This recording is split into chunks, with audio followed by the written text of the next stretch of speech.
هنعمل حواوشي بطريقة سهلة وبسيطة. نص كيلو مفروم، فلفل الوان، طماطم، قرنين فلفل حار، بصل مبشور وبقدونس، ومعانا التوابل 7 بهارات وفلفل اسود وكمون وملح وبابريكا، وكيس من خلطة الحواوشي. وده دهن لحمة انا مسيحاه، هنستخدم منه معلقتين. هنقطع الخضار كله قطع صغيرة بالشكل ده، ونضيف التوابل ونضيف كيس خلطة الحواوشي ومعلقتين من دهن اللحمة.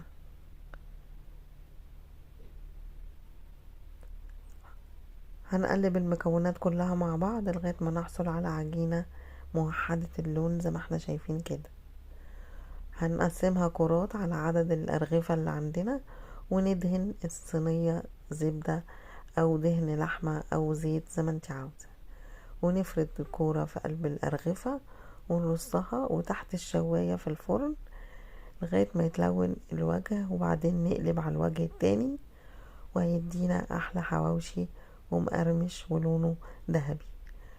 هنضيف بقية الكمية وبرضو نقلبها وهتدينا الشكل ده مقرمش جدا وذهبي وحلو.